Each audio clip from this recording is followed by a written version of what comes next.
hopefully get myself set up a little bit. Hopefully you can hear me.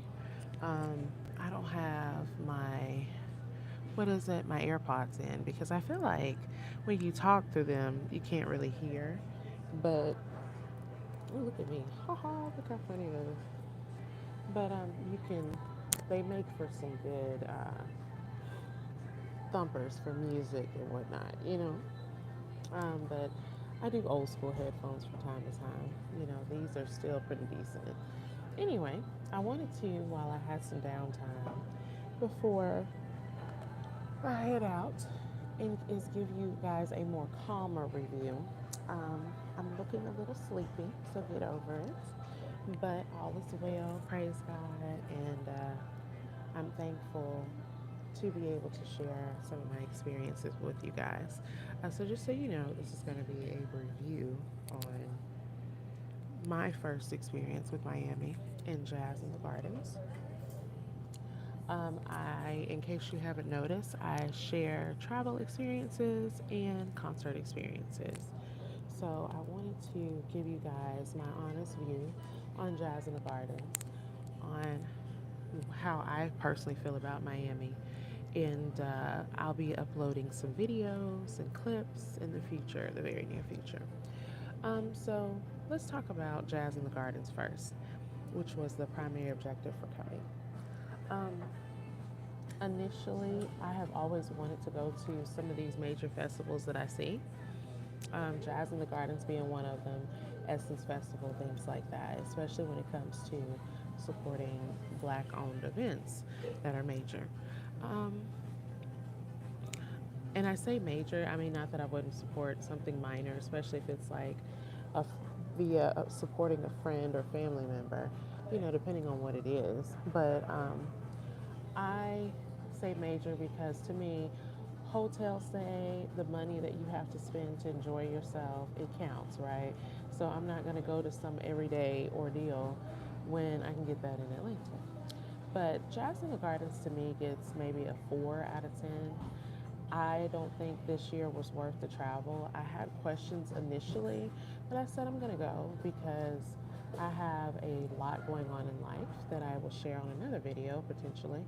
And I'm just like, you know what? I'm going to go enjoy my vacation, have a good time, and go from there.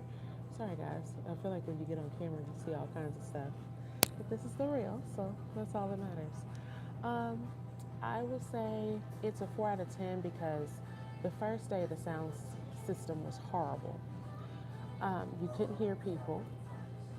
They were cutting mics off instead of having like a clean break in between each set.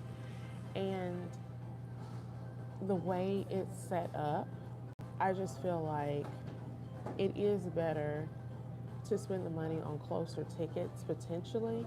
But if you're uncomfortable in the seating arrangement because the seats are kind of close, that's just it's a lot, So that's a couple of things. For me personally, where I was sitting at, and I'll probably upload a video to be funny and show y'all. I gotta go get it out my trash because I wanted to get rid of it because the problem was fixed. But the darn cameraman, check this out, for Jazz in the Gardens was way too close to me. Every time that mother flipper would move the camera would be like right here. And then he'll move out and this and that. And then he nearly stepped on my toe twice. And he was looking at me like, oh, I'm sorry, and laughing and thinking it was funny. And I gave him the ugliest look. I said, it's not funny. And this is an inconvenience to people who paid. So I politely did what you know who does and sent an email and said, okay, this is not fair for a paying customer who came from out of town. How are you going to rectify this? Because this has made me uncomfortable. And if this man hits me, I'm suing. Needless to say, next day I came on Sunday because it's for 2 days, Saturday and Sunday. The cameraman was scooted all the way over, completely away from me and out of the way of others. Some people have the nerve to go stand on the side and they just were just dealing with it. No, ma'am. If I pay money to sit my happy self in a seat, you best believe that you're going to turn around and respect me, respect my space, and be that person who is going to allow me to be comfortable. I didn't just pay to be inconvenienced. So, word to the wise, stand up for yourself because people will try you. And I'm personally tired of being tried. But I don't think it's worth it. The lineup was pretty decent. Girl, Summer Walker closed on Saturday night. Maxwell was the headliner for Sunday. Summer Walker didn't even finish her set, I guess because she had mic issues. And then she turned around and got frustrated or whatever.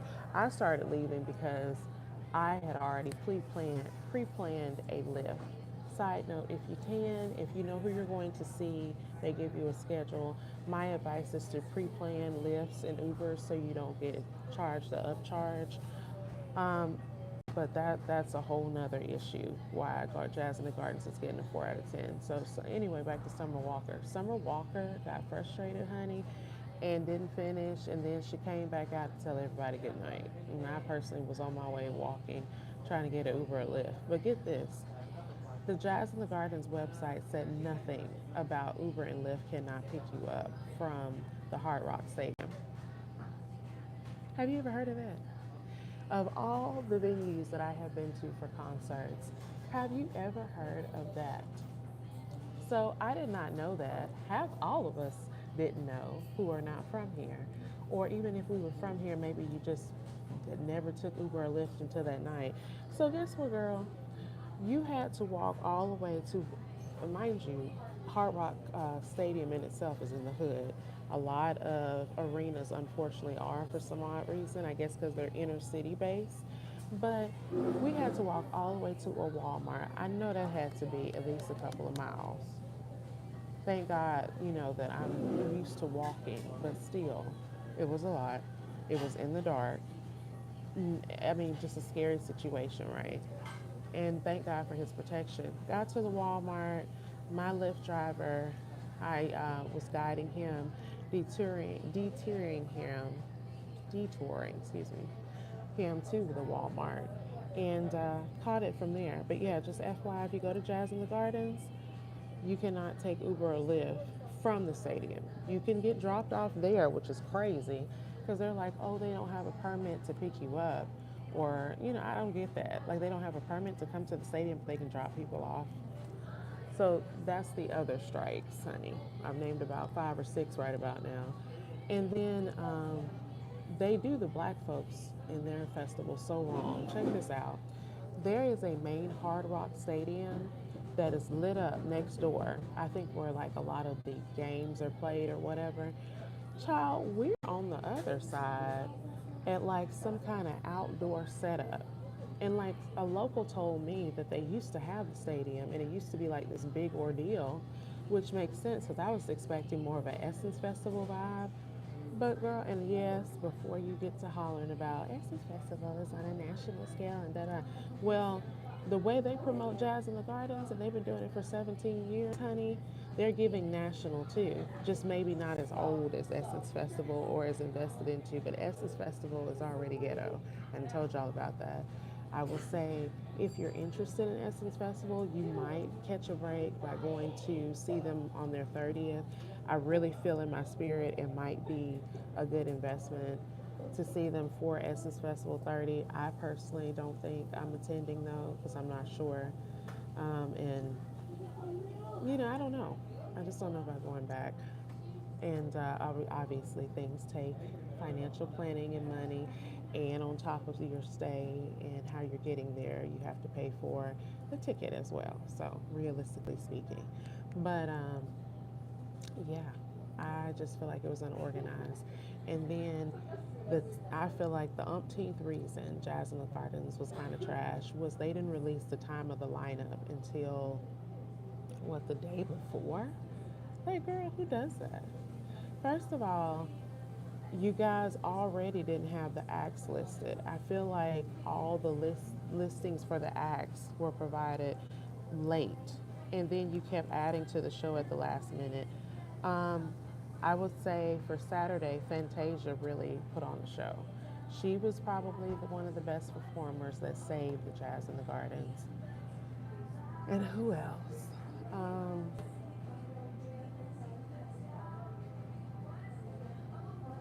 hmm. I have to go back and look at the list. I was really impressed with Fantasia though. But for Sunday, Sunday was the better day. I love October London. He sounds just the way he is on his albums at live. So if you get a chance to check out October London, check him out. Love him. I unfortunately was in line way too long. I missed Marsha Ambrosius. I think she was kind of having an off day based off of her singing. So, but she's still a good performer though. I enjoy her. I love her music. Um, Tamia was one of my top performers for Sunday. Girl, she still has it. She's gorgeous. All those songs bring back a flood of emotions. Definitely Tamia was on point. Um, I want to say DJ Cassidy is his name. I didn't really know too much about DJ Cassidy, so I was out the loop. But all the people he brought on stage was great. He brought T.I., Little Kim, Uncle Luke, and I feel like I'm missing something else.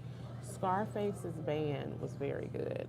He took me back with that Smile song that he did with Tupac. And Scarface has lost a lot of weight too. So, and Maxwell wasn't bad, honey. Maxwell still thinks he's sexy in this day and age.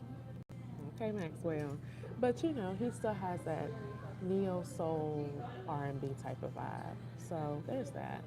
Um, I would say, yeah, Jazz in the Garden still gets a 4 out of 10 for me. Um, what else was peculiar about the Jazz in the Garden that's important to note? Oh, the lines, honey. Going back to the food. So the lines were out the wazoo. It takes way too long to stand in line. And something to also know, they do not let vendors sell drinks uh, unless they are a vendor that strictly drinks only. So I guess they're trying to boost the sales of drinks for the bars and for the snow cone people, because if you were a food vendor, you could not also sell drinks, which was insane to me. So um,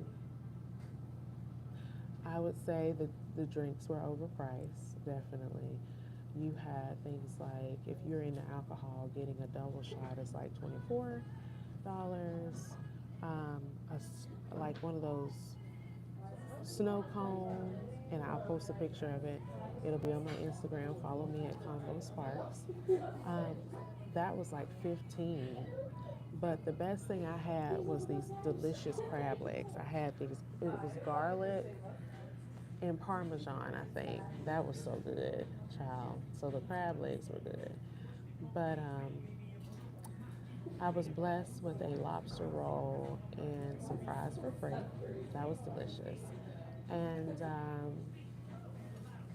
what else did I have when I was out there? Oh, there's this thing, bacon on a stick. It was flavorful, but it was kind of gross. You know what I mean? Um, but yeah, the food is good, but it's just the lines are just way too long. And then, unfortunately, you know how we do, we run out of food quickly. So, my advice to you is if you plan on going, get there early enough where you can maybe be there a pinch during the day if it's not too hot, and go get your food and stuff first before you sit down, because most people start coming in the evening. They're, you know, trying to catch some of the night acts, and a lot of the food and some of the major drinks are gone by then. But yeah, that's my tidbit on Jazz in the Gardens. I want to get off into talking about Miami in general. I don't know why y'all like Miami so much. It's okay. I thank God for the friendliness. That's the thing. God definitely delivers friendly people wherever I go. So I'm thankful for that. I'm thankful for the peace in traveling. I'm thankful for the fact that the travel went smoothly. I'm thankful that my health was intact. I'm thankful that, you know, I felt more like myself than any other time that I have been in Atlanta, you know, so I'm thankful for that. But I don't get the hype. I feel like Miami is hyped up like Atlanta is. You know what I mean? Like people come here. I think it's meant to party more so. And I just feel like y'all overhyped Dade County. I'm just like, what am I missing, you know? But then I also am not a club person. I did go to a yacht party. That was cool. There was a bit of a ratchet crowd on that boat too, along with some people who were decent. You know how we do. So I'm just happy overall to have had the experience. I'm happy to be able to bring the truth to you guys. And I say still stay out of Miami Beach. I didn't go anywhere near it. All the black people were telling me to stay away. I'm going to listen to them. People who were not black were saying go there. I'm going to listen to the black people. I don't have time for drama and all that. They are checking IDs over that way. Um, like I said, when you go to Hard Rock Stadium, be careful. It's in the hood. Know that you cannot take an Uber or Lyft from it as a recap. Um, Festival lines are out the wazoo. Sounds maybe really crazy. I have heard that the sound system has been crazy before for Jazz in the Gardens, and I really feel like Jazz in the Gardens is great on a local scale. I guess if you want to see all acts in one, you can come, but I don't think it's worth traveling far and beyond. But I'm thankful to have experienced it. Um, Comment down below if you have any other questions for me. If I can explain things further, I'll be happy to make another short video or go live. But mainly, I want you guys to live your life. Whether you give something a 10 out of 10 or a 1 out of 10, as long as you went, you saw, you conquered, and things go smoothly, and it's not more of a headache to be on vacation than it is to not have gone. That's the main thing. You know, live your life. Hello, Emmy. I appreciate you saying hi. Thank you for watching. Please like, share, and subscribe. And like I said, if you or anyone has questions about festivals, Jazz in the Gardens, or just how I feel in general, comment down below and I'll be sure to answer. But I appreciate the support. I'm going to go watch the playback. Oh, bye, Emmy, no problem. But yes, comment down below and I'll be glad to answer any questions you have. Thank you guys for your support always. Thank you for your prayers for those who care. And I'll be back. Until then, you know how I do. Chucking up the deuces. Peace.